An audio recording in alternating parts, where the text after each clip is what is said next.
नमस्कार, दोपहर के 1 बज चुके हैं। मैं हूँ शरद द्विवेदी और चुनावी घंटा बज रहा है टन टन टन और कह रहा है कि सावधान, चुनाव की खबरों के साथ बंसल न्यूज हाजिर हो चुका है। जी हाँ, तो तैयार रहिए। अगले 1 घंटे तक मध्य प्रदेश छत्तीसगढ़ की चुनावी राजनीति से जुड़ी हर हलचल, हर खबर, हर एक्सक्लूसिव न्यूज को लेकर हम अपनी पूरी टीम के साथ, 2 साथी मेरे साथ स्टूडियो में है।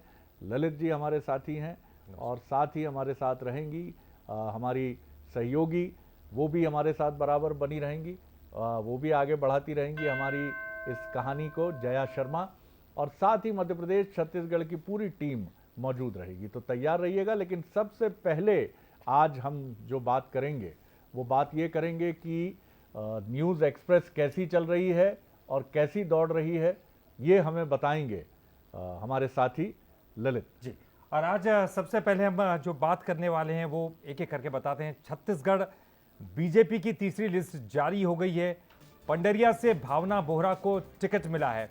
कांग्रेस के नीलकंठ चंद्रवंशी से उनका मुकाबला होगा और अब सिर्फ बीजेपी के 4 उम्मीदवारों के नाम बाकी है। 86 सीटों पर उम्मीदवार घोषित हो चुके हैं। जल्द जारी होगी एमपी छत्तीसगढ़ कांग्रेस की दूसरी लिस्ट। दिल्ली में दिग्गज नेताओं का मंथन जारी। बाकी सीटों पर होगा प्रत्याशियों का ऐलान। एमपी में चुनाव से पहले दल बदल का दौर जारी। सिद्धार्थ तिवारी और सुंदर चौधरी बीजेपी में शामिल। सीएम शिवराज और वीडी शर्मा ने दिलाई सदस्यता। पूर्व सांसद सुंदरलाल तिवारी के बेटे हैं सिद्धार्थ। कमलनाथ दिग्विजय की केमिस्ट्री पर शिवराज का तंज। बोले, ऐसा काम ही क्यों करते हैं कि गाली खाना पड़े। कमलनाथ के गाली खाने की पावर ऑफ अटॉर्नी वाले बयान पर साधा निशाना।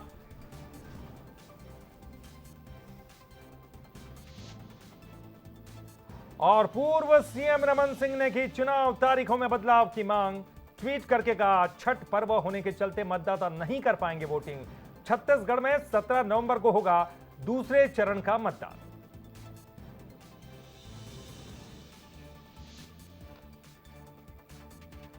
बिल्कुल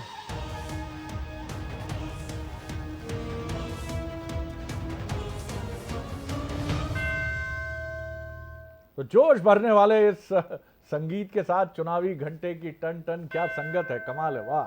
तो बिल्कुल सही बात है कि छठ का त्यौहार है और छठ के त्यौहार के बीच में ये चुनावी मतदान निश्चित तौर पर जो श्रद्धालु हैं, जो इस पर्व के अनुयायी हैं, ख़ासतौर से हमारा उत्तर प्रदेश और बिहार का भोजपुरी बेल्ट, जिसके अधिक संख्य मतदाता मध्य प्रदेश और छत्तीसगढ़ में भी हैं, उनके लिए ये चुनौती। सबसे पहली खबर की तरफ रुख करते हैं कि कांग्रेस नेता रहे सिद्धार्थ तिवारी, जो विंध्य से आते हैं और श्रीनिवास तिवारी की राजनीतिक विरासत के प्रतिनिधि हैं, बीजेपी में शामिल हो गए। भोपाल में मुख्यमंत्री शिवराज सिंह चौहान और प्रदेश अध्यक्ष वीडी शर्मा ने उन्हें भारतीय जनता पार्टी की सदस्यता दिलवाई है। सिद्धार्थ तिवारी रीवा लोकसभा सीट से वर्ष 2019 में कांग्रेस के टिकट पर चुनाव लड़ चुके हैं। वो कांग्रेस के दिग्गज नेता और विधानसभा अध्यक्ष रहे स्वर्गीय श्रीनिवास तिवारी के पोते हैं। सिद्धार्थ के साथ दलित नेता सुंदरलाल चौधरी भी बीजेपी में शामिल हो गए। सिद्धार्थ तिवारी ने कहा कि बीजेपी और मोदी जी की विचारधारा को अपनाते हुए मैं इस पार्टी में शामिल हो रहा हूं। देश और प्रदेश का जो भी विकास हुआ है वही कारण बना है भारतीय जनता पार्टी में शामिल होने का। तो ये एक झटका आप कह सकते हैं, क्योंकि श्रीनिवास तिवारी एक बहुत बड़ा नाम है, न सिर्फ विंध्य में बल्कि मध्य प्रदेश में भी, और उनके पोते हैं जो 2019 में लोकसभा चुनाव लड़े थे रीवा लोकसभा सीट से। सिद्धार्थ तिवारी जी, जिनके पीछे एक बड़ी राजनीतिक विरासत है, युवा है, एनर्जेटिक है, काम करने का की तड़फ उनके दिल में है, और उनके साथ साथ अनुभव की भट्टी में पके हमारे बुंदेलखंड के नेता सुंदर सिंह चौधरी जी, उन्होंने भारतीय जनता पार्टी की सदस्यता आज ग्रहण की है। भारतीय जनता पार्टी के परिवार में हम उनका हृदय से स्वागत करते हैं और भारतीय जनता पार्टी के काम को आगे बढ़ाने में उनकी निश्चित तौर पर बहुत महत्वपूर्ण भूमिका रहेगी। चलिए, तो जब सिद्धार्थ तिवारी बीजेपी के हो गए तो हमारे एग्जीक्यूटिव एडिटर मनोज सैनी जी ने उनसे बात की। क्या कुछ कहा इस चर्चा में सिद्धार्थ तिवारी, सुनिए। चलिए, सिद्धार्थ तिवारी हैं, भारतीय जनता पार्टी का दामन थामा, एक ऐसा परिवार जो बरसों वर्ष कांग्रेस में रहा। बल्कि आपको याद होगा जब सफेद शेर की बात होती थी तो दो नाम आते थे, एक श्रीनिवास तिवारी और दूसरे बिंद के सफेद शेर। लेकिन इस बार सिद्धार्थ तिवारी मेरे साथ है, आज भारतीय जनता पार्टी का दामन थामा। सिद्धार्थ जी, क्या हो गया, भारतीय जनता पार्टी में चले आए, वो परिवार जो लगातार कांग्रेस के साथ रहा? ये सवाल आपको कांग्रेस से पूछना चाहिए कि क्या हो गया कि कांग्रेस को चलाने के लिए सिर्फ 80 वर्ष के वृद्ध ही मिले? क्या हो गया कि कोई युवा कांग्रेस से जुड़ना नहीं चाहता? क्या हो गया कि कांग्रेस पार्टी अब राजनीतिक पार्टी ना बन करके एक ठेकेदारी प्रथा वाली संस्था बन गई है, जिसमें उन्होंने मध्य प्रदेश का ठेका माननीय कमलनाथ जी को दिया है और कमलनाथ जी ने वो ठेका पेटी में दिग्विजय सिंह जी को दे दिया है। ये सवाल आपको उनसे पूछना चाहिए कि क्या कारण है कि आपसे युवा दूर हो रहा है, आपसे किसान दूर हो रहा है, और क्या कारण है कि जो 20 साल पहले दिग्विजय सिंह जी ने लुटिया डुबोई थी वो आज तक नहीं मिल पाई। लेकिन क्या कारण है कि युवा दूर हो रहा है? मैं सिद्धार्थ जी से पूछ रहा हूँ। मैंने आपके युवा का कांग्रेस पार्टी में कोई सम्मान नहीं है। कोई नई विचारधारा, कोई नए आइडिया को सुनने के लिए हमारे जो वयोवृद्ध दो नेता हैं तैयार नहीं हैं। जो इनकी चाटुकारिता करेगा वो इनको अच्छा लगता है, जो सच बोलेगा ये सच सुनने को तैयार नहीं है। आपने अभी कांग्रेस की मैनिफेस्टो वाली मीटिंग देखी, मैनिफेस्टो में तो बात नहीं हुई, एक दूसरे के पारिवारिक संबंध में बात हुई। ऐसा लगा मुझे कि मैं करण जौहर की पिक्चर देख रहा हूं। और मैं आपको बता दूं, चूंकि आप पूछ रहे हैं, उस समय मैं हतप्रभ हो गया और इसकी पुष्टि आप दिग्विजय सिंह जी से भी कर सकते हैं। दिग्विजय सिंह जी से मैंने कोई बात राजनीतिक बोली, मैंने बोला साहब ये होना चाहिए। उन्होंने कमलनाथ जी के एक अमुक दलाल का नाम लिया और कहा यार वो ये कह रहा है तो ये नहीं हो सकता। मैं हतप्रभ था, स्तब्ध था, और वहीं पे मैंने ये डिसाइड कर लिया था कि अगर 2 बार के मुख्यमंत्री जी को भी कमलनाथ के दलालों के थ्रू जाना पड़ रहा है तो इस पार्टी का कोई भविष्य नहीं है। चौथर से चुनाव लड़ेंगे और बिंद में क्या करेंगे भारतीय जनता पार्टी? विंध में या जहां भी पार्टी काम देगी, भारतीय जनता पार्टी को नई ऊंचाइयों में पहुंचाने के लिए काम करूंगा, विंध्य के विकास के लिए काम करूंगा। जहां तक चुनाव लड़ने की बात है, पार्टी जैसा आदेश देगी वो मैं करूंगा। मोदी से प्रभावित है? बहुत ज्यादा प्रभावित हूं, शिवराज जी से प्रभावित हूं, भारतीय जनता पार्टी की विचारधारा से प्रभावित हूं। चलिए, भारतीय जनता पार्टी की विचारधारा से प्रभावित है, लेकिन बड़ा हमला बोला है खासकर दिग्विजय सिंह और कमलनाथ जी पर, और भारतीय जनता पार्टी ज्वाइन करने के बाद कई तरह के सवाल भी उठाए। दिलीप के साथ मनोज सनी, बंसल न्यूज़, भोपाल। ललित जी, एकदम से ये प्रभावित होने का जो मसला है ये भी बड़ा दिलचस्प है। जी बिल्कुल। 6 महीने पहले किसी और से प्रभावित, 6 महीने बाद दूसरे से। और सिद्धार्थ जी का स्टाइल जो है जी वो मुझे बड़ा पसंद आया, एक एटीट्यूड है। और उसके साथ उन्होंने सबसे पहले आरोप लगाए, जैसे शत्रुघ्न सिन्हा में है वैसे सिद्धार्थ जी में है, हाथ हिलाना, ऐसे कहना, एक अंदाज रहता है साहब जो अलग तरह का। चलिए अब आप और उतने कॉन्फिडेंस के साथ भी वो दिखाई दिए। वो अपनी बातों में, ये बिल्कुल ऐसे हाथ बच्चन साहब की तरह या इसकी तरह। जी, लेकिन बड़ा मायने रखता है उनका राजनीतिक सफर कैसा रहा है। हालांकि वो कांग्रेस पर आरोप लगाते हुए हमको दिखाई दिए, आलोचना करते हुए दिखाई दिए, और बीजेपी के विचारधारा से प्रभावित होकर वो बीजेपी में शामिल हुए हैं, ये भी उन्होंने कहा। लेकिन सबसे पहले जानते कि बीजेपी को क्या वो फायदा पहुंचा पाएंगे, इसके लिए हमको जानना जरूरी होगा कि सिद्धार्थ तिवारी है कौन, उनका राजनीतिक सफर कैसा रहा है। हमारी सहयोगी जया बताएंगी ग्राफिक्स के माध्यम से कि सिद्धार्थ तिवारी का राजनीतिक सफर कैसा रहा। जी बिल्कुल, बहुत शुक्रिया आपका ललित। तो देखिए, सिद्धार्थ तिवारी जो कि अब बीजेपी में शामिल हो गए हैं, लेकिन बहुत मायने रखता है उनका बीजेपी में आना। समझने की कोशिश जरा कर लेते हैं कि विंध्य में कितना बड़ा नाम है सिद्धार्थ तिवारी और उनका पूरा परिवार। ग्राफिक्स के जरिए आपको बताते हैं। देखिए, सबसे महत्वपूर्ण है कि कौन है सिद्धार्थ तिवारी। पूर्व सांसद सुंदरलाल तिवारी के बेटे हैं सिद्धार्थ तिवारी। इसके साथ ही आपको बता दें, स्वर्गीय श्रीनिवास तिवारी के पोते सिद्धार्थ तिवारी, जिन्हें विंध्य का सफेद शेर कहा जाता था, ब्राह्मण परिवार का एक बड़ा चेहरा। 2019 में कांग्रेस ने रीवा लोकसभा का इन्हें प्रत्याशी बनाया था और उसके बाद लोकसभा का चुनाव सिद्धार्थ हार गए थे और अब मध्य प्रदेश विधानसभा के चुनाव के लिए वो ताल ठोकते दिखाई दे रहे थे। त्योथर से टिकट नहीं मिला, जिसके बाद नाराज हो गए, बीजेपी में शामिल हो गए। और ये भी बता दें एक बार हमारे दर्शकों को कि त्योथर से कांग्रेस की ओर से रमाशंकर सिंह पटेल को प्रत्याशी बनाया गया है और इसी के बाद से उनकी नाराजगी खुलकर सामने आने लगी थी। और अब फाइनली उन्होंने कांग्रेस का हाथ छोड़कर बीजेपी का दामन थाम दिया है। लेकिन ये कांग्रेस के लिए एक बड़ी चुनौती हो सकती है, क्योंकि श्रीनिवास तिवारी का जो पूरा परिवार ब्राह्मण चेहरा और विंध्य का एक बहुत बड़ा चेहरा, ये समझ लीजिए कि शुरुआत से ही इनका पूरा परिवार कांग्रेस में रहा है। और अब सिद्धार्थ तिवारी का बीजेपी में आना ये कांग्रेस के लिए कितनी मुश्किलें खड़ी करेगा। सीधे रुक करते हैं, हमारे साथ शरद जी जुड़े हुए। शरद जी, आपसे ही समझना चाहेंगे कि बीजेपी में शामिल होकर कितना फायदा, समीकरणों को कैसे बदल पाएंगे सिद्धार्थ तिवारी, और इसके साथ ही कांग्रेस के लिए कितनी बड़ी चुनौती। सर बिल्कुल जया, और इसके लिए हम चलते हैं पहले सीधे विंध्य अंचल ही चलते हैं, जहां हमारे साथी अंचल शुक्ला हमारे साथ जुड़े हैं। मैं बघेली तो बहुत फ्लुएंटली नहीं बोल पाता हूं, लेकिन प्रयास करूंगा। अंचल, अपना के बताएं जरा कि कैसा नहीं तिवारी जी जौन बदले हैं पाला, तो एकर का फायदा हुई है अगर हम बात करी बीजेपी का, और का नुकसान हुई कांग्रेस का, हमके जरा अपना समझाएं। देखिए शरद जी, अपना का हम बतावे चाहे थे कि सिद्धार्थ तिवारी जौन है वो तिवारी परिवार के कुल दीपा का ही, मतलब उनका नाम आगे बढ़ावे का है, कौने पार्टी के साथ चले का है, ये सिद्धार्थ तिवारी का तय करे का रहा। वाह। ऐसे के स्वर्गीय सुंदरलाल तिवारी, स्वर्गीय श्रीनिवास तिवारी और स्वर्गीय विवेक तिवारी ये राजनीति में रहे, लेकिन चुनावों लड़ीन कई थे विवेक तिवारी, लेकिन कौनो मुकाम तक नहीं पहुंचे। और सिद्धार्थ तिवारी लगातार कांग्रेस पार्टी से अपन बात रखे के बात करत रहे, बड़े नेतन से मुलाकात करत रहे और अपन बात रखे के कोशिश करत रहे। लगभग एक वर्षन से त्योथर विधानसभा सीट में सक्रिय रहे। उनका ऐसा कहना है कि बड़े नेतन से उनकर बात भय रही कि हम यहाँ से तैयारी करी लाए।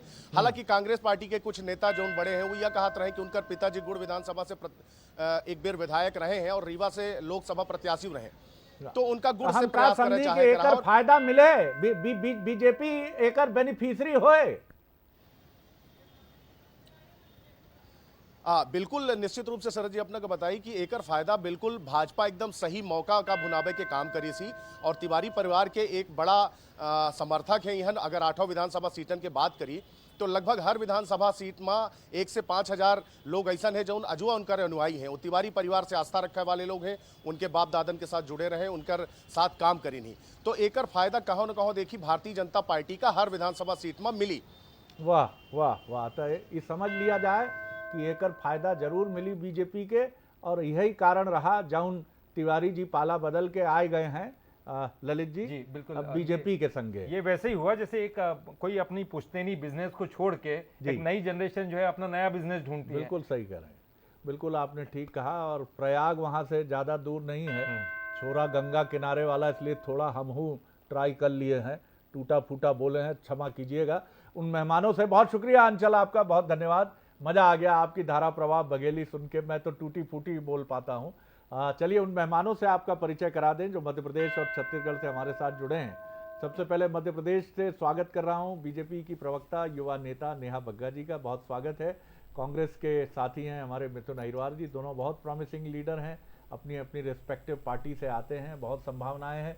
छत्तीसगढ़ से जय जोहार के साथ मुला स्वागत करिस प्रवीण साहू, मीडिया पैनलिस्ट, और जावेद खान, प्रवक्ता कांग्रेस। जय जोहार, जय जोहार, जय जोहार, जय छत्तीसगढ़ महतारी। तो ये बढ़िया आप दोनों मेहमान हमारे साथ रहेंगे। अब मैं फिर चलता हूं ललित जी की तरफ कि वो हमें किस दिशा और किस खबर की तरफ ले जा रहे हैं। जी बिल्कुल, चलिए पहले तो इसी खबर की हम बात कर रहे हैं क्योंकि ये बड़ी खबर है। जिस तरह से दल बदल का दौर जारी है, अभी कुछ समय जैसे जैसे चुनाव नजदीक आते जाएंगे, शायद बहुत सारे ऐसे असंतुष्ट है जिनको नहीं मिला है अभी तक टिकट, वो एक दल से दूसरी दल की तरफ जाते हुए दिखाएंगे। ललित जी आपके साथ मेहमान है मध्य प्रदेश के, मुझे लगता है एक एक रिएक्शन बनता है उनका सिद्धार्थ तिवारी पर। जी चलिए सबसे पहले नेहा बग्गा जी से बात कर लेते हैं। नेहा जी आप बताइए, क्योंकि सिद्धार्थ तिवारी अगर इधर आ रहे हैं तो ब्राह्मण वोटर्स काफी बड़ी तादाद में जो है वो बीजेपी की तरफ अट्रैक्ट होंगे, क्या ऐसा आपको लग रहा था और उनके आने से क्या आपको बहुत फायदा है? देखिए ललित जी, एक बात तो सिद्धार्थ तिवारी जी के आने के साथ में ये स्पष्ट हो गया है कि कांग्रेस ने जिस प्रकार से धोखेबाजी की है, कांग्रेस जिस प्रकार से अपने मूल से हटी है और कांग्रेस ने जिस प्रकार से अपराधी प्रवृत्ति वाले लोगों को टिकट देने का काम किया, और उसमें 40 से अधिक लोग हैं, तो ये जो युवा है आज के दौर के जो मतदाता हैं वो इसे कभी भी स्वीकार नहीं करते। और सिद्धार्थ जी ने जिस प्रकार से कहा कि युवा विरोधी है कांग्रेस, दो बुजुर्ग जो हैं जिस प्रकार से एक प्रदेश को चलाने के लिए एक एनर्जी की आवश्यकता होती है, एक विजन की आवश्यकता होती है, एक डेडिकेशन की आवश्यकता होती है, उसकी कमी है। दोनों एक दूसरे के कपड़े फाड़ने में लगे हैं। और ये तो मध्य प्रदेश का दुर्भाग्य है कि दो पूर्व मुख्यमंत्री जो कांग्रेस पार्टी से आते हैं वो एक दूसरे से जिस प्रकार से मंच पर व्यवहार कर रहे थे, जिस प्रकार की शब्दावली का इस्तेमाल कर रहे थे, आज कोई भी युवा इस बात को देखना नहीं चाहता। वो चाहता है कि एक विजन के साथ में कोई लीडरशिप आए। पर क्योंकि खोटाराघात 2018 के वचन पत्र में भी कमलनाथ जी की सरकार ने किया था, युवाओं से कहा 4,000 रुपए का बेरोजगारी भत्ता देंगे, बेटियों के हाथ से स्कूटी छीन ली, लैपटॉप छीन लिया, और जिस प्रकार से कौशल ट्रेनिंग की बात करने के बाद उससे मुकर गए। तो तमाम सारी चीजें हैं। आज सभी जानते हैं कि सर्वसमावेशी समाज के लिए अगर कोई है, सभी वर्गों के लिए अगर कोई है तो वो भारतीय जनता मिथुन जी, बड़ा झटका तो है, बड़ी लिगेसी का नेता माने जाते रहे सिद्धार्थ जी, और कुछ दिल टूटा होगा और कुछ गंभीर ही टूटा होगा, नहीं तो जिस तरह की परंपरा से वो जुड़े हैं, बीजेपी का हाथ ऐसे ही नहीं थामा होगा उन्होंने। देखिए, उनका दिल टूटा हो किस कारण से टूटा वो तो उन्होंने बता दिया। वो चुनाव में आगे बढ़ना चाहते थे। हमारे जो विद्वान एंकर साथी उन्होंने भी कहा कि लगता है एक बिजनेस की परिणति पर उन्होंने अपनी राजनीतिक विरासत को माना है। लेकिन ये अच्छा हुआ। इस समय जब हम लोग चुनाव में जा रहे हैं तो भारतीय जनता पार्टी की सच्चाई भी जनता के सामने आना चाहिए। वो भारतीय जनता पार्टी जो परिवारवाद का विरोध करती रही है, तीसरी चौथी पीढ़ी के युवा नेताओं को अपने पास ला करके कहती है कि साहब ये होती है विचारधारा, ये होता है युवाओं को आगे बढ़ाने का तरीका, अच्छी बात है। वो भारतीय जनता पार्टी के लोग तो आपके साथ जुड़े रहे ना सर। जी, कांग्रेस नहीं तो मतलब कांग्रेस के परिवारवाद से इनको कोई आपत्ति नहीं है क्या, ये बात आ रही है। फिर दूसरी बात मैं कहना चाहता हूं कि भारतीय जनता पार्टी के लोगों ने जो बात कही कि वयोवृद्ध नेता हमारे समाज में तो हमारे जो बड़े बूढ़े हैं उनकी इज्जत करने की परंपरा है, लेकिन भारतीय जनता पार्टी को ये क्या हो गया है कि ये भाषा की निरंतर इनके अंदर गिरावट आ रही है। अगर ऐसा ही है तो बता दें क्या कि बाबूलाल गौर जब 75 वर्ष की उम्र में मुख्यमंत्री बनाए गए थे तो क्या ऊर्जाहीन थे इसलिए बनाया गया था?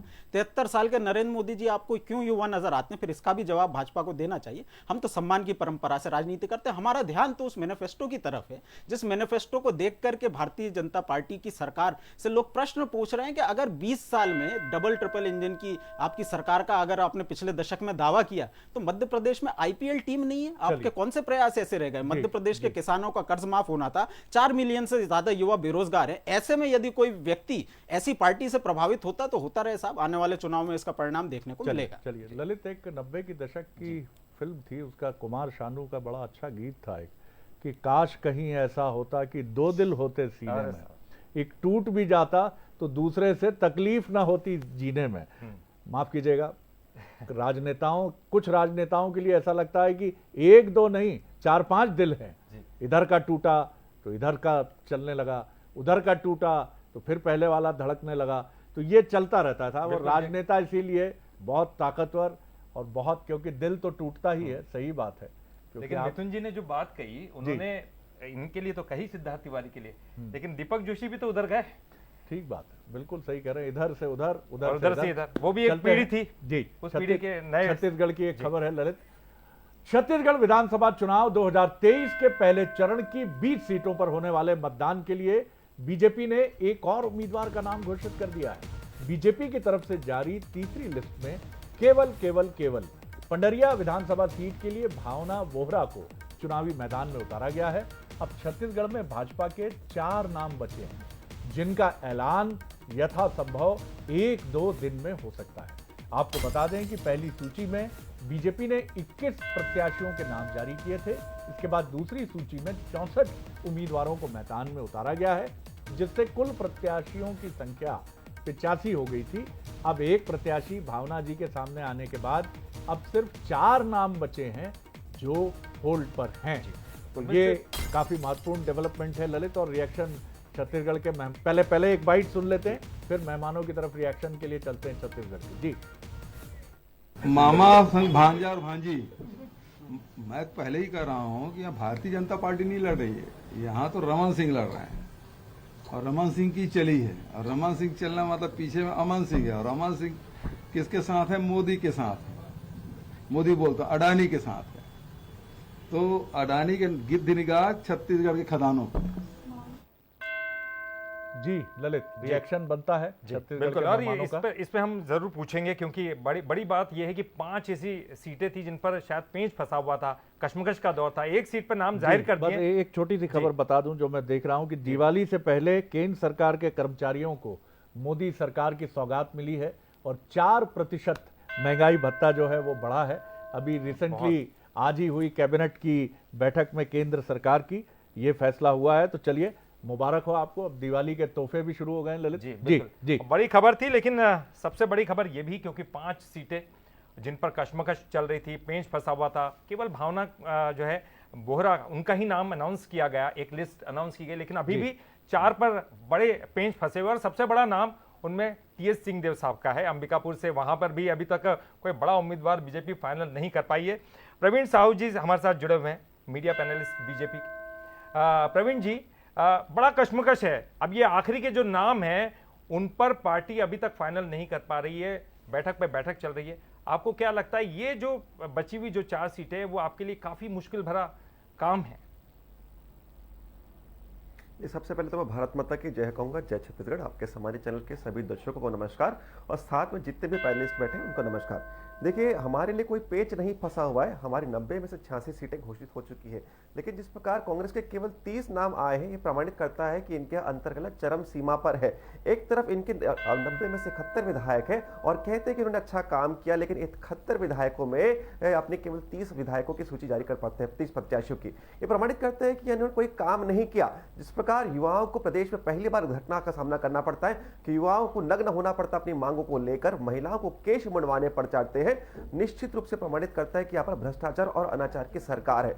मैं आपको बताना चाहूंगा कि एएसपी कार्यालय के नीचे पुलिस जहाज, जिसको हम मानते हैं कि हमारी सेवा के लिए, हमारी सुरक्षा के लिए, उस कार्यालय के नीचे नाबालिग बच्चे के बलात्कार हो जाता है। ये प्रमाणित करता है कि इस प्रकार यहाँ पर अत्याचार चरम सीमा पर है। इसी को लेकर कांग्रेस पसोपेश में है और अपने प्रत्याशियों की सूची जारी नहीं कर पा रही है। और मैं तो कहना चाहूंगा कि जो पहले 30 प्रत्याशियों की सूची आई थी, ये इनकी मजबूरी की सूची थी कि भाई चुनाव के जो पहले चरण के नामांकन की अंतिम तिथि के कुछ दिन बचे हुए, इसलिए मजबूरी पूर्वक इनको सूची जारी करना पड़ा। लेकिन बाकी की सूची इस प्रकार इनकी नहीं आ रही है, प्रमाणित करता है कि इनके यहाँ अंतरकला है। जिस प्रकार एक विधायक छन्नी साहू जी, इनके कांग्रेस के ही विधायक है और वो प्रखरता पूर्वक अपने विषय को रखती है, लेकिन जब भी प्रखरता पूर्वक उन्हें विषय रखा, कांग्रेस सरकार ने उनके विषय को दबा दिया। रेत माफिया उन पर हमला करते हैं, इस विषय को जब उठाती है तो उन पर हमला हो जाता है। मैं सम्मानित दर्शकों को बताना चाहूंगा कि कांग्रेस के महिला विधायक, उन पर चाकू से हमला होता है, सरकार जावेद साहब, एक क्विक रिएक्शन आपका। जी जावेद साहब, क्विक रिएक्शन। जी नमस्कार आपको, आपके सभी दर्शकों को, सभी मीडिया पैनलिस्ट को शुक्रिया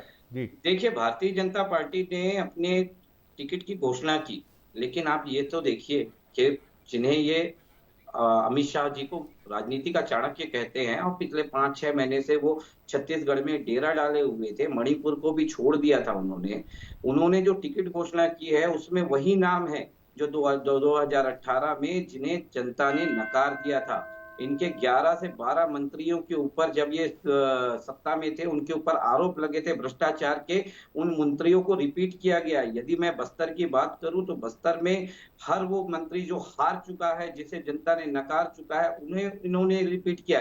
ये अपनी सूची की बात नहीं करेंगे। और रही छत्तीसगढ़ में कानून व्यवस्था की बात ये कर रहे हैं, तो मैं इनको याद दिलाना चाहता हूं कि एक समय ऐसा भी था कि पत्रकारों को, जो देश का चौथा स्तंभ है, उन्हें हेलमेट पहन करके इनके पास जाना पड़ता था मीडिया बाइट लेने के लिए। यह स्थिति थी प्रदेश की। आज कम से कम पत्रकारों को सम्मान है, पत्रकारों के लिए हमारी सरकार ने बहुत कुछ किया है। दूसरी बात, ये बलात्कार की बात कर रहे हैं, तो जब हमने प्रदेश में सरकार संभाली थी तो उस समय जो आंकड़े थे सरकार के बलात्कार, महिला उत्पीड़न के, तो वो छत्तीसगढ़ 5वें स्थान पे आता था, आज 12वें स्थान पे है। तो ये कैसे हुआ? ये सुशासन की वजह से हुआ। देखिए, भारतीय जनता पार्टी के पास में सिर्फ आरोपी की झड़ी है, लेकिन कोई आधार नहीं। रहा टिकट वितरण का बात, तो हमारी एक प्रक्रिया है, प्रक्रिया के तहत हम आगे बढ़ रहे हैं और प्रक्रिया अब अंतिम चरण पे है और यह लोकतांत्रिक प्रक्रिया है। मोदी शाह की तरह हम थोप तो नहीं रहे हैं सूची। एक गुजारिश है जावेद साहब, प्रवीण जी से भी है और मिथुन जी से भी है और नेहा जी से भी है। जैसे हम लोग जायका बदलने के लिए, कभी कभी खाने का स्वाद बदलने के लिए थोड़ा डिफरेंट ट्राई करते हैं। अब चुनाव में बमुश्किल आपके यहाँ तो 7 तारीख को ही चुनाव है, पहला चरण, दूसरा 17 को है, 17 को मध्य प्रदेश में भी है। अब थोड़ा सा जायका अगर बदल जाए, मेरी गुजारिश है, बस आप लोगों से अनुरोध है कि अब तक आरोप प्रत्यारोप, आप खराब, ये आप दोनों का अधिकार है, कुछ अलग बात हो जाए, अपनी उपलब्धियों पर बात हो जाए, अपनी ताकत पर बात हो जाए। बिल्कुल मैं आऊँगा साहू साहब, आऊँगा। फिलहाल मैं जया की तरफ रुख कर रहा हूँ, वो हमें कमलनाथ दिग्विजय सिंह जी की केमिस्ट्री पे कुछ बताने जा रही हैं। क्या बता रही है जया? बिल्कुल सर, तो कमलनाथ और दिग्विजय सिंह की केमिस्ट्री जो कि काफी सुर्खियां इस वक्त बटोर रही है, जो कि कल हमने चुनावी घोषणा पत्र के समय मंच से भी देखा, लेकिन अब इस पर मुख्यमंत्री ने भी तंज कस दिया। जरा बड़ी खबर एक बार देख लीजिए, आपको बता देते हैं। कमलनाथ और दिग्विजय सिंह की केमिस्ट्री पर मुख्यमंत्री शिवराज सिंह चौहान ने भी तंज कसा है। पावर ऑफ अटॉर्नी को लेकर जो कमलनाथ ने कल बात कही थी, उन्होंने कहा कि गाली खाने की पावर ऑफ अटॉर्नी वाली बात पर मुख्यमंत्री ने तंज कसा। सवाल पूछा है सीएम ने पूर्व मुख्यमंत्री कमलनाथ से, ऐसा काम ही क्यों करते हैं कि गाली खाना पड़े? तो देखिए एक अलग अंदाज में तंज कसा, पहले भी बंटाधार हुआ, और ऐसा काम ही क्यों करते हैं कि गाली खाना पड़े। तो कमलनाथ और दिग्विजय सिंह की केमिस्ट्री जो कि कल हमने देखी चुनावी घोषणा पत्र जब कांग्रेस का जारी हो रहा था, लेकिन अब इसे लेकर लगातार सियासी तीर चल रहे हैं। मुख्यमंत्री ने इसे लेकर सवाल पूछा कि ऐसा ही काम क्यों करते हैं कि गाली आपको खाना पड़े। पहले भी बंटाधार हुआ और आगे भी बंटाधार होगा, ये मुख्यमंत्री ने कहा है। क्या कुछ कहा, जरा सुन लीजिए। खाने की पावर ऑफ अटॉर्नी भी दी गई है और श्री कमलनाथ जी ने खुद खुलासा किया है कि गाली खाने की पावर ऑफ अटॉर्नी उन्होंने दिग्विजय सिंह जी को दे रखी, जो अभी तक वैलिड है। अब मैं कमलनाथ जी से पूछना चाहता हूं कि ऐसा काम ही क्यों करते हो कि गाली खाना पड़े, और गाली खाना पड़े तो खुद ना खाएं, दूसरे को पावर ऑफ अटॉर्नी दे दें। ऐसे ही सरकार चलाने की पावर ऑफ अटॉर्नी भी इन्हें श्री दिग्विजय सिंह जी को ही दे रखी थी। तो पहले भी बंटाढार हुआ और बाद में भी बंटाढार ही हो गया। अब कांग्रेस का बंटाढार हो गया। उस समय जब सरकार चलाई दिग्विजय जी ने, उस समय भी मध्य प्रदेश की जो दुर्गति हुई वो जनता को पता है। लेकिन अद्भुत है ये कांग्रेस और धन्य है इसके नेता, ये गालियां खाने की पावर ऑफ अटॉर्नी भी देते हैं।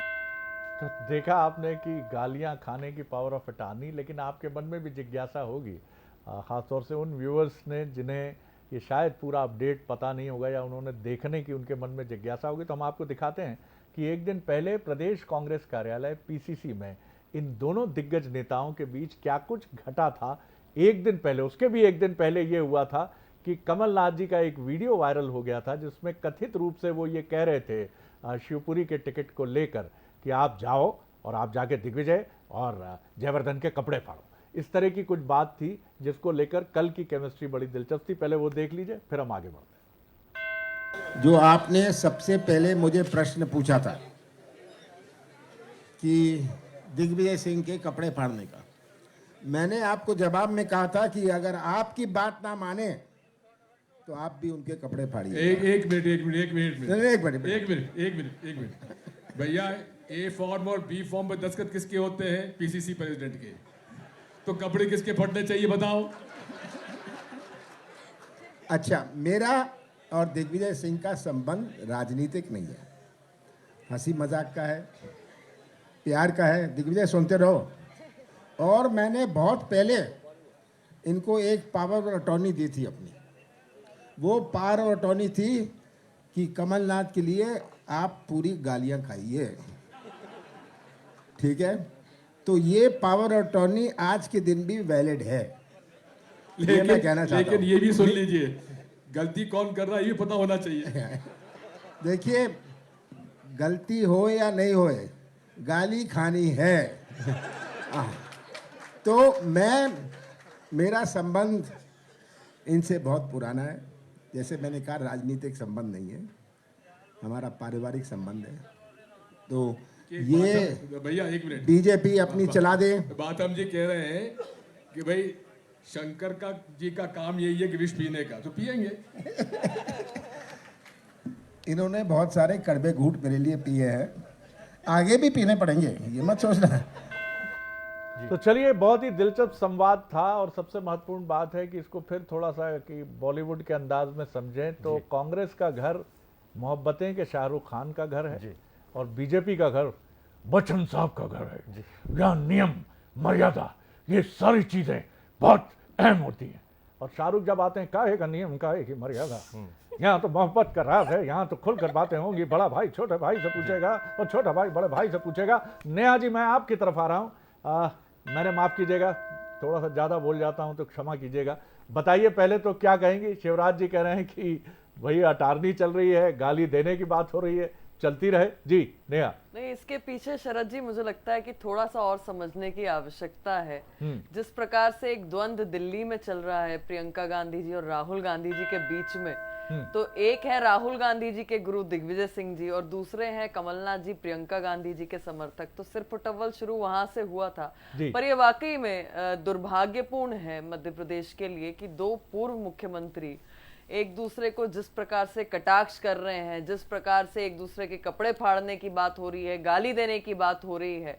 और मुझे लगता है कि मुख्यमंत्री जी ने, शिवराज जी ने प्रश्न तो बिल्कुल सटीक उठाया है कि ऐसे काम ही क्यों करना, क्योंकि जनता के बीच में जब भी ये लोग गए, चाहे दिग्विजय सिंह जी हो, चाहे कमलनाथ जी का शासन हो, हम सब ने देखा है कि केवल बंटाधार हुआ उस शासन का। और इसीलिए आज ये स्वरूप सामने आया है टिकट वितरण में भी कि आम जो कार्यकर्ता है कांग्रेस पार्टी का, जो पदाधिकारी है, वो संतुष्ट नहीं है। 144 की सूची आई और 144 कांग्रेस पार्टी के अंदर लग गई। और जिस प्रकार से सिरफुटव्वल हो रही है, जिस प्रकार से खींचतान हो रही है, आपसी द्वंद्व जो है वो स्पष्ट सामने दिखाई दे रहा है। बिल्कुल। चलो जी, आपने कुछ देर पहले एक गीत का जिक्र किया था, मैं एक सीरियल का जिक्र करना चाहूंगा। मिथुन जी, देखिए ये रिश्ता क्या कहलाता है, क्योंकि जो अभी तक जो दिखता था पर्दे के पीछे दिखता था, आप सार्वजनिक मंच पर ये सब कुछ करते आ रहे हैं। क्या जो पावर ऑफ अटॉर्नी की जो बात की जा रही है, क्या आप कहीं वो बीजेपी को तो नहीं दे रहे हैं मुद्दा उठाने की पावर ऑफ अटॉर्नी? हाँ, क्या सवाल है, वाह वाह जी। देखिए, जिसका जिक्र किया जा रहा है, एक तो मैं आप सभी साथियों का धन्यवाद कहना चाहूँगा कि आपने इस बात को स्पष्ट किया। सोशल मीडिया पे जो चल रहा है कि द्वंद्व हो चल रहा है, लड़ाई झगड़ा, आप सबने कहा कि हंसी मजाक के माहौल में ये बातें कही गई थी, लेकिन वो भारतीय जनता पार्टी जिसने गाली को इतना बड़ा एक प्रश्न बना लिया, ऐसे काम क्यों करते हो कि गाली खाओ? सर, ये तो हंसी मजाक में कही गई बात है। करनी सेना के लोगों ने शिवराज सिंह चौहान जी को गाली दे दी थी, अरविंद भदौरिया ने जाकर के उनको जूस पिलाया था। ये तो जबरदस्ती, हम ऐसी घटनाओं की तो निंदा करते हैं, लेकिन अगर दो नेता, अगर उनकी जेलिंग ऐसी है, उनकी केमिस्ट्री ऐसी है कि मंच पर भी वो बिना राष्ट्रीय स्तर पर क्या खबर बनेगी उसके बिना चिंता किए सोशल मीडिया के जमाने में भी यदि हंसी मजाक करने का साहस रखते हैं, तो ये केवल कांग्रेस पार्टी में संभव है। कमलनाथ जी और दिग्विजय सिंह जी लंबे समय से भारतीय जनता पार्टी के साथ माइंड गेम्स खेलते आ रहे हैं, और अब जब ये स्थिति पुष्ट हो चुकी है कि हम लोग सरकार में आ रहे हैं, भारतीय जनता पार्टी ने अभी से प्रैक्टिस शुरू कर दी है कांग्रेस पार्टी पर आरोप लगाकर हमें सरकार के रूप में मानकर और खुद के विपक्ष की भूमिका स्वीकार कर लिया। तो कमलनाथ जी और दिग्विजय सिंह जी का ये माइंड गेम भाजपा के साथ खेला सफल हो गया है, और भारतीय जनता पार्टी इसी में कंफ्यूज रही है। हम अपने मैनिफेस्टो के साथ आगे बढ़ते हैं। इसके बीच में तकलीफें नहीं छिपनी चाहिए। बीजेपी में भी तकलीफें हैं, कांग्रेस में भी है। 2003 में दिग्विजय सिंह जी के लिए जो स्लोगन बीजेपी ने उठाया, वो एक कसक, एक पीड़ा के रूप में उनके मन में आज भी होगा, गहरी पीड़ा के रूप में होगा। कमलनाथ जी की सरकार जब गिरी, वो कसक उनके मन में होगी। शिवराज जी की जब जब घेराबंदी हुई, व्यक्तिगत छीटाकशी हुई, परिवार को लेकर बात कही गई, या फिर जब भी वो खुद, मैंने अभी मीडिया से बातचीत में देखा कि दिल्ली से आए सीनियर जर्नलिस्ट ने पूछा कि मध्य प्रदेश में शिवराज जी, तो कहते अच्छा आपने 3 बातें सुनी होंगी, शिवराज, नाराज, महाराज। जब ये बात शिवराज जी कहते हैं तो वो भी अंदर से एक राजनेता का एक चेहरा तो हमें दिखता है, बड़ी कुर्सी पर बैठा नेता, ताकतवर नेता, जिसकी जब बात कह रहा है वो पूरी हो रही है, लेकिन वो अपने एकांत में कितना उसका मन टूटता है, कितना वो पीछे छूटता है, इस पर भी चुनाव के समय आप ध्यान रखिए। पीछे बंधे हैं हाथ, लेकिन शर्त है सफर, किससे कहें कि पैर का कांटा निकाल दे। फिर छत्तीसगढ़ की तरफ चलते हैं। जल्दी ही जारी होने वाली है छत्तीसगढ़ कांग्रेस की दूसरी लिस्ट। दिल्ली में दिग्गज नेताओं की बैठक जारी है, बाकी सीटों पर भी होगी प्रत्याशियों की घोषणा। कांग्रेस ने लगभग सभी सीटों पर नाम तय कर दिए हैं। 60 सीटों पर घोषित होने वाले हैं कांग्रेस के प्रत्याशी।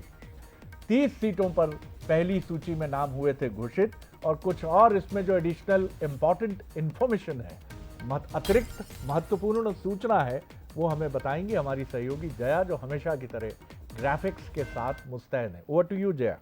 बिल्कुल, तो देखिए छत्तीसगढ़ में कांग्रेस ने अपनी पहली सूची जारी की, 30 प्रत्याशियों के नामों का ऐलान कर दिया और अभी 60 सीटें और बची हुई हैं जहां प्रत्याशियों का ऐलान बाकी है।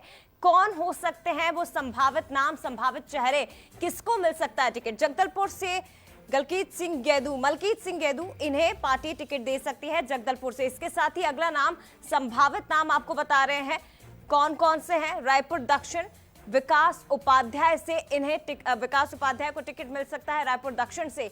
अगला नाम क्या होगा छत्तीसगढ़ से जो कि कांग्रेस घोषित कर सकती है, वो भी आपको बताते हैं। रायपुर ग्रामीण सीट पंकज शर्मा कांग्रेस की ओर से संभावित उम्मीदवार हो सकते हैं, ब्राह्मण चेहरा है जिस पर कांग्रेस दांव खेल सकती है। अगला नाम कौन सी सीट है वो भी जरा देख लेते हैं। रायपुर उत्तर से अजीत कुकरेजा, ये संभावित उम्मीदवार हो सकते हैं, ये इस वक्त की बड़ी खबर है और जल्दी कांग्रेस अपनी प्रत्याशियों के नामों का ऐलान करेगी, तो संभावित नाम हम आपको इस वक्त बता रहे हैं। अगला नाम धरसीवा से अनिता योगेंद्र शर्मा या देवव्रत नायक, ये सिंगल नाम नहीं है, यहाँ पर 2 नामों का पैनल सामने आ रहा है, तो इन्हीं में से कोई एक कांग्रेस की ओर से प्रत्याशी बनाया जा सकता है। इसके साथ ही अभनपुर सीट से धनेन्द्र साहू, इन्हें कांग्रेस मैदान में उतार सकती है। तो ये कुछ नाम है जो आपको इस वक्त हम बता रहे हैं और इसके साथ ही इन्हें टिकट मिल सकता है ये तो बता दिया, लेकिन टिकट किसका कट सकता है वो भी जरा आपको हम संभावित नाम बता देते हैं कि कौन कौन से टिकट कट सकते हैं। बिलाईगढ़ से चंद्रदेव राय, इनका टिकट पार्टी काट सकती है, जो अगली लिस्ट आएगी, ये इस वक्त की बड़ी खबर है। इसके साथ ही अगला नाम कौन सा होगा, कौन से विधायक नप सकते हैं? कसरोल से शकुंतला साहू, वर्तमान में जो विधायक हैं उनका टिकट काटा जा सकता है, ये अगला बड़ा नाम है शकुंतला साहू का।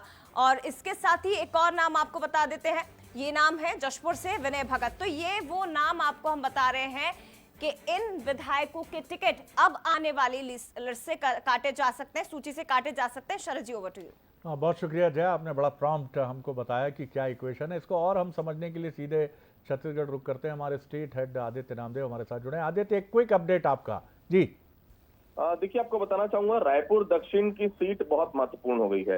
बृजमोहन अग्रवाल लगातार 7 बार से यहाँ से जीतते आए हैं। थोड़ा सा करेक्शन है, 7 बार के जीतने के बाद इस बार कांग्रेस ने अपनी रणनीति बदली है। महंत राम सुंदर दास जो कि जयपुर से विधायक हैं, बहुत साफ सुंदर छवि है और यहाँ पर जो दूधाधारी मठ है उसके महंत हैं। तो कांग्रेस अब बृजमोहन अग्रवाल की सीट को भी बहुत हल्के में नहीं लेना चाहती। महंत राम सुंदर दास को सामने कर दिया गया है। स्क्रीन पर विकास उपाध्याय का नाम चल रहा है। विकास उपाध्याय रायपुर पश्चिम से दावेदारी करते हैं। रायपुर दक्षिण से अगर मैं बात करूं तो महंत राम सुंदर दास सामने आ रहे हैं और रायपुर उत्तर में सबको चौंकाने वाला नाम आ रहा है अजीत कुकरेजा। पहले नाम यहाँ पर चल रहा था कुलदीप सिंह जुनेजा का, दूसरा नाम चल रहा था यहाँ पर डॉक्टर राकेश गुप्ता का, लेकिन उन सबको पछाड़ते हुए अजीत कुकरेजा सिंधी समाज से कांग्रेस आगे कर रही है यहाँ पर टिकट। और जगदलपुर में भी नया नाम है, मलकीत सिंह गेदू प्रदेश महामंत्री हैं फिलहाल और दीपक बैज के बेहद खास माने जाते हैं। तो दीपक बैज अपने समर्थक को टिकट दिलवाने पे यहाँ पर कामयाब नजर आ रहे हैं। उम्मीद है कि शाम तक ये नाम और भी क्लियर हो जाएंगे, लेकिन हाँ, कांग्रेस में अभी से भीतरघात शुरू हो चुका है। जो अंतागढ़ के विधायक हैं जिनका टिकट कटा है, उन्होंने निर्दलीय फॉर्म ले भी लिया है। कांग्रेस के लिए आने वाली राह बहुत कठिन साबित होने वाली है। चलिए, शुक्रिया आदित्य जी इस पूरी जानकारी के लिए। तो इस वक्त बड़ी खबर एक और आ रही है, कांकेर से आ रही है। वो अनूप नाग जिन्होंने नामांकन पत्र लिया है, निर्दलीय चुनाव लड़ने के लिए नामांकन फॉर्म खरीदा है। उन्होंने कांग्रेस के विधायक अनूप नाग, आपको बता दें, अंतागढ़ से चुनाव लड़ने की दावेदारी कर रहे थे, लेकिन टिकट कट गया और उससे नाराज चल रहे थे अनूप नाग। कांग्रेस ने रूप सिंह पोटाई को यहां से प्रत्याशी बनाया है और नाराज अनूप नाग ने नामांकन, देखिए पत्र खरीदा है, फॉर्म खरीदा है, अभी दाखिल नहीं किया। शरद जी जी, ये दबाव बनाने की रणनीति हो सकती है कि जैसे ही मैंने ये लिया हुआ है तो कोई ना कोई संपर्क करेगा। लेकिन ये भी काफ़ी महत्वपूर्ण बात है, जैसा आदित्य हमसे कह रहे थे कि छत्तीसगढ़ में एक बात भी की है उन्होंने। बंसल न्यूज़ से पहले वो सुन लेते हैं तो आगे रोशनी और साफ होगी। में विधायक रहे अनूप नाग जी जो है आज नामांकन फॉर्म खरीदने आए। हम सीधा बात करते हैं। सर, अभी आप निर्दलीय चुनाव लड़ेंगे, आपका टिकट काट दिया गया है कांग्रेस पार्टी के द्वारा, क्या कहेंगे? जी हाँ, मैं निर्दलीय उम्मीदवार के रूप में चुनाव लड़ने जा रहा हूँ। आज जिला दंडाधिकारी कार्यालय आकर नामांकन फार्म प्राप्त कर लिया है। 20 तारीख को नियमानुसार जमा करूँगा। सर, कितना तैयारी है चुनाव की? पूरी तरह तैयारी है। मैं तो आश्वस्त था मुझे टिकट मिलेगी और उस ढंग से मैं तैयारी भी चल रहा था। पूरा जनता, मेरे वोटर्स पूरे उत्साह के साथ मेरे साथ थे। अचानक ऐसी मोड़ आ गया है तो वही कार्यकर्ता, वही जनता मेरे साथ हैं और उन्हीं के साथ को लेकर मैं चुनाव लड़ने जा रहा हूँ। उनके साथ शरद कुमार बेसरा बन सकते। बिल्कुल, बहुत शुक्रिया दोस्त, आपने कांकेर से हमको ये अपडेट दिया। और क्या बॉडी लैंग्वेज था, ऐसा लगा कोई बॉक्सर की तरह रिंग में जा रहे हैं नाग साहब, एकदम असर्टिव। पीड़ा तो है ही। चलिए एक क्विक रिएक्शन लेते हैं। हमारे साथ जुड़े हुए जावेद खान, पहले कांग्रेस की तरफ ही चलते हैं।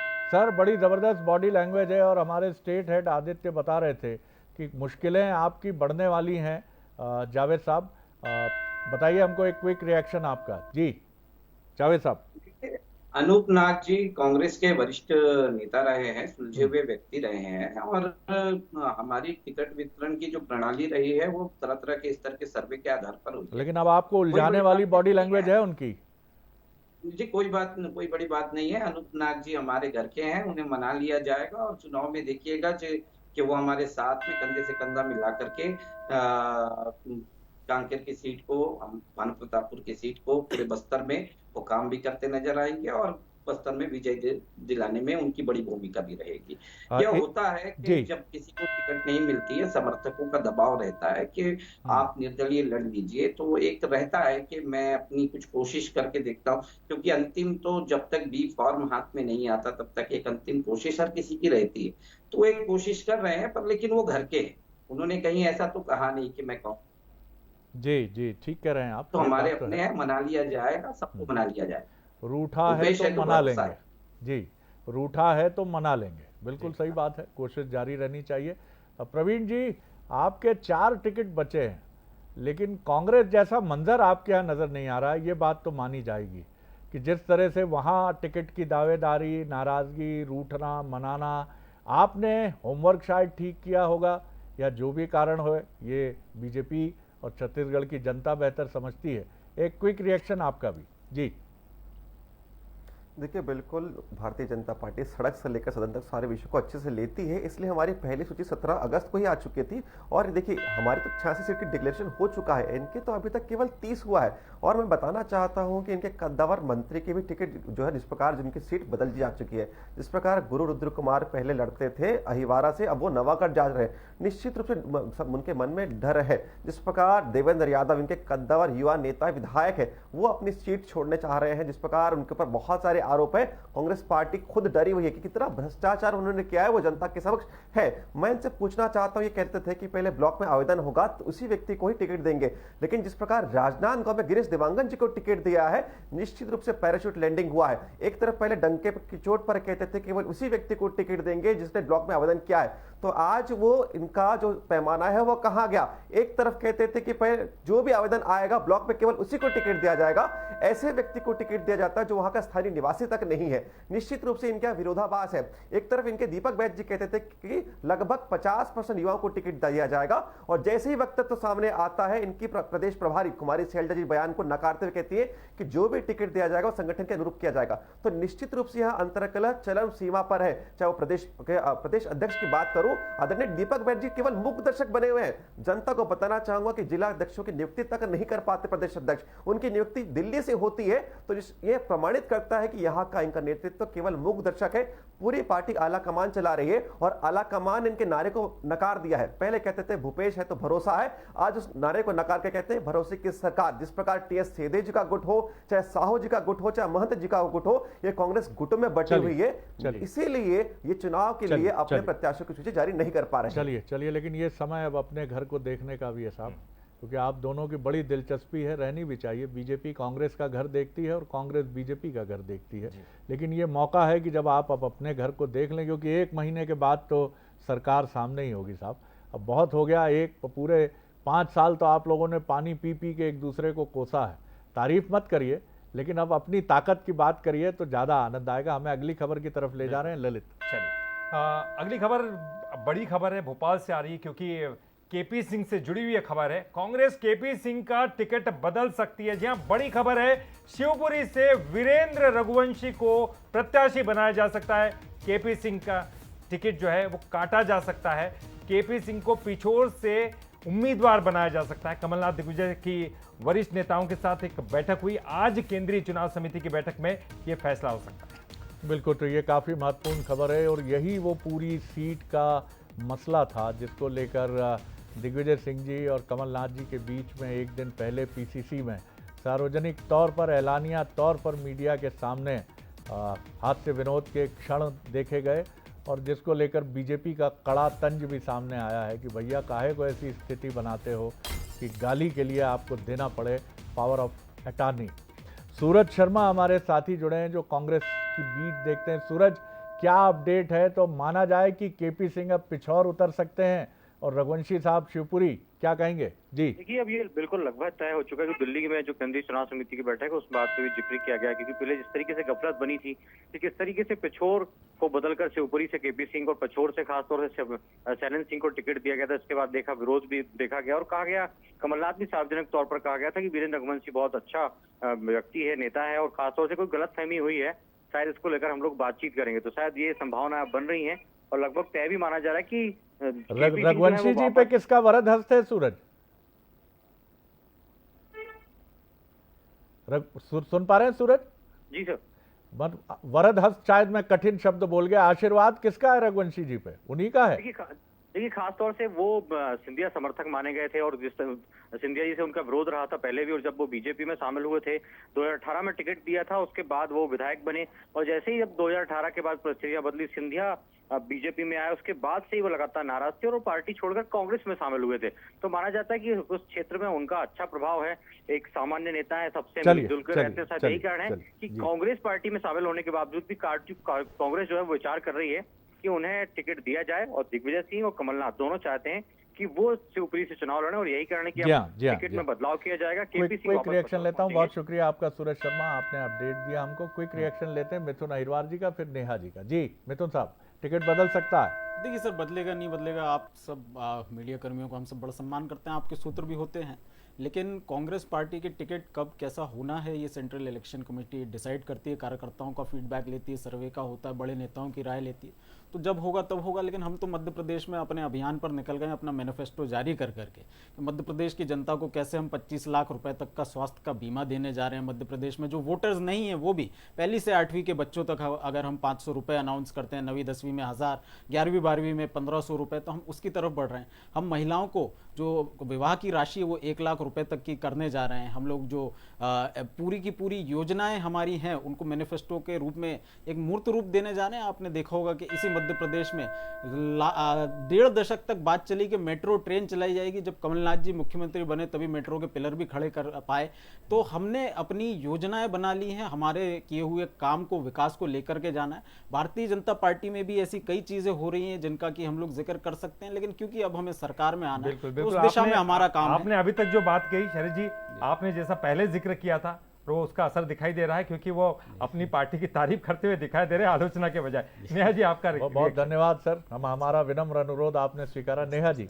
जी ललित जी, देखिए, कांग्रेस पार्टी किसका टिकट बदलेगी, किसको टिकट देगी, वो भारतीय जनता पार्टी का विषय नहीं है। और टिकट बदलने पे आई तो कहाँ के बदलेंगे? इंदौर क्रमांक 4 का बदलेंगे, आगर का बदलेंगे, स्वासरा का बदलेंगे, ग्वालियर ग्रामीण का बदलेंगे, और एक बहुत लंबी फहरिस्त है। कहीं पर विरोध हो रहा है, कहीं पर कोई अपने आप को ज्यादा अच्छा प्रत्याशी बता रहा है। सर्वप्रथम ये है कि कांग्रेस ने जिस प्रकार से कुठाराघात किया, 51 जन कल्याणकारी योजनाएं बंद की, जिस प्रकार से विभिन्न वचन करके 973 टू बी प्रिसाइज, उसमें से एक भी पूरा नहीं किया।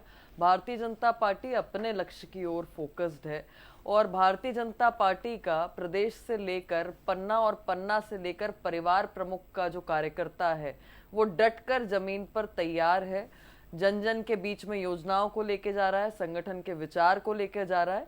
और निश्चित तौर पर जिस सर्व समावेशी समाज के लिए भारतीय जनता पार्टी ने प्रयास किया है, जिस मध्य प्रदेश को बीमारू से सुचारू और सुचारू से स्वर्णिम की यात्रा की ओर लेके गए हैं, हम उसी की ओर अग्रसर हैं। और मुझे लगता है कि जिस प्रकार से ये चुनाव आगे बढ़ रहा है, जनता का समर्थन भी मिल रहा है और जिस प्रकार की जन कल्याणकारी योजनाएं अंतिम पंक्ति में बैठे हुए व्यक्ति को भारतीय जनता पार्टी ने पहुंचाई है, उनके समर्थन के साथ में भारतीय जनता पार्टी प्रचंड बहुमत के साथ आने बिल्कुल शुभकामनाएं नेहा जी आपको, आपकी पार्टी को, और इसी तरह मिथुन जी को, और इसी तरह जावेद जी को, और साहू जी को भी।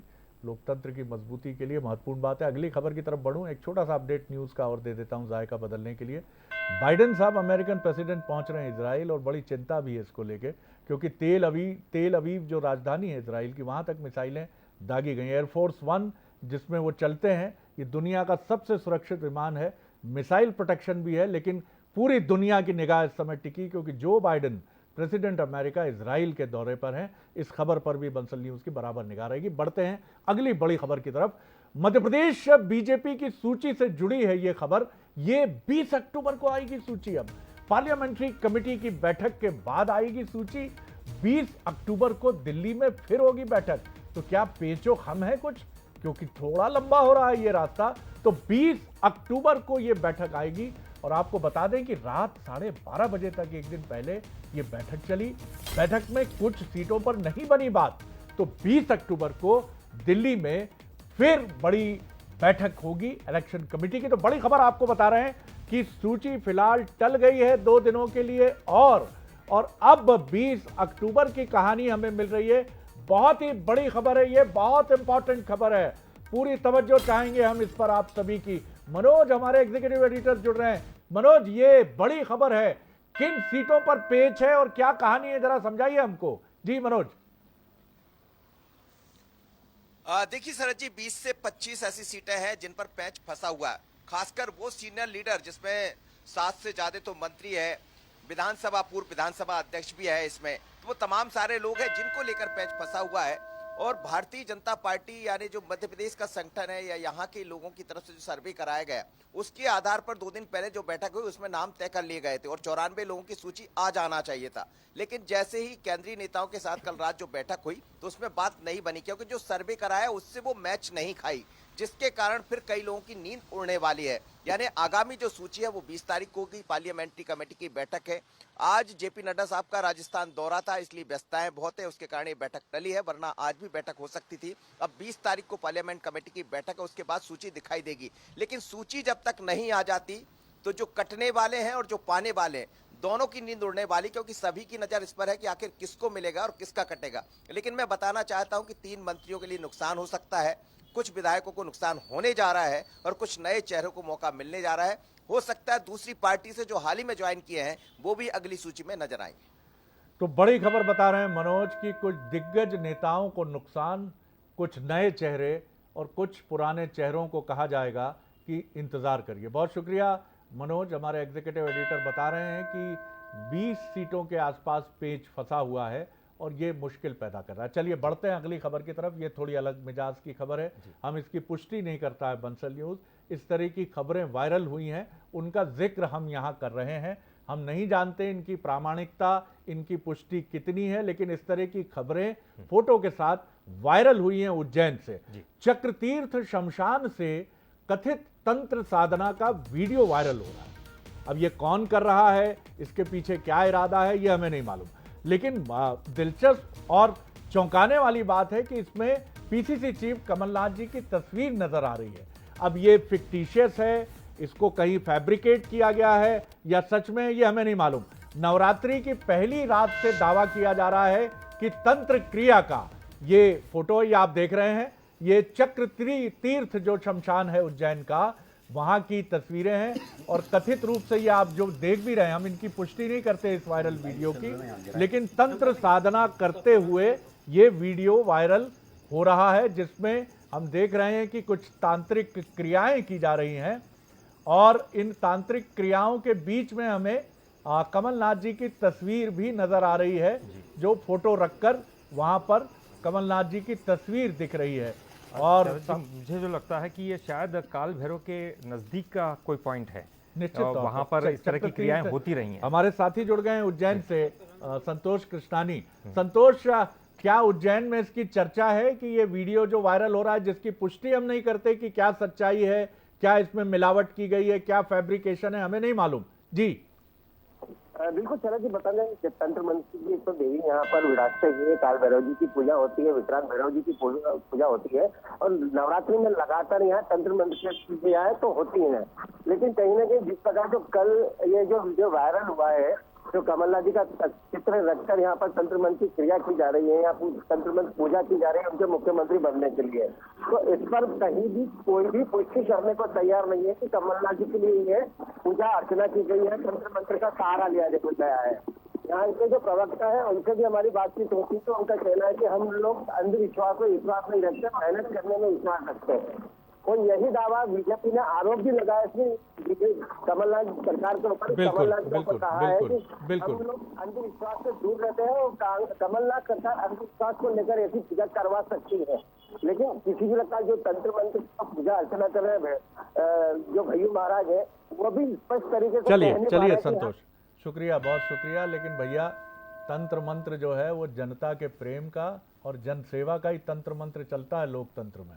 बाकी आप अपनी मर्जी के लिए कितना भी कुछ कर लीजिए, लेकिन वो तो किसी फिल्म का एक चित्र और कहीं एक पिक्चर ही दिखेगी, बाकी इसमें कोई दम नहीं है।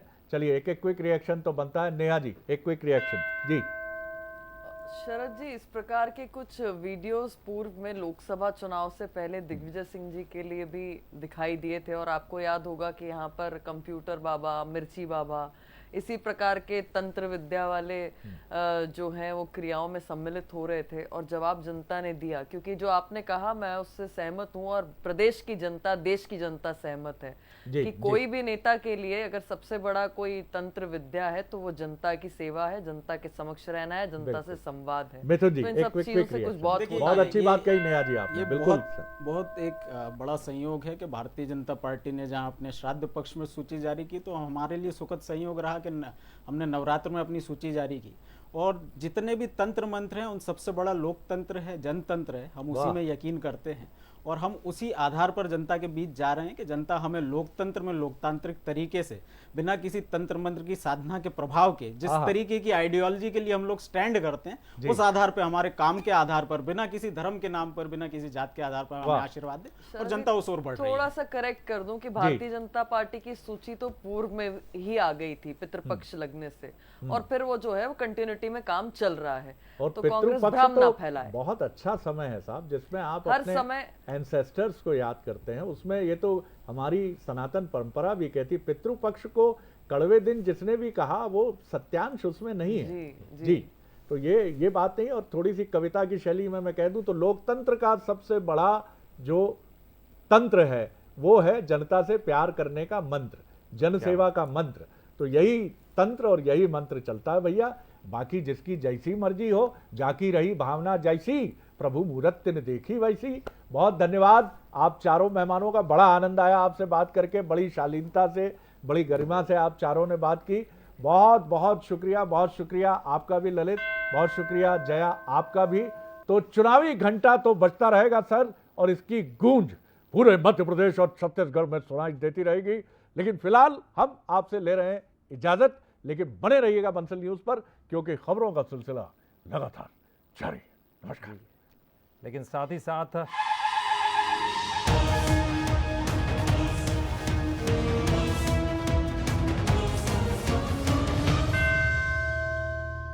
जॉइंट पेन के लिए डॉक्टर ऑर्थो ऑयल के अमेजिंग रिजल्ट सबको पता है, पर क्या आपको पता है कि पुराने और ज्यादा बिगड़े दर्द के लिए डॉक्टर ऑर्थो ऑयल के साथ साथ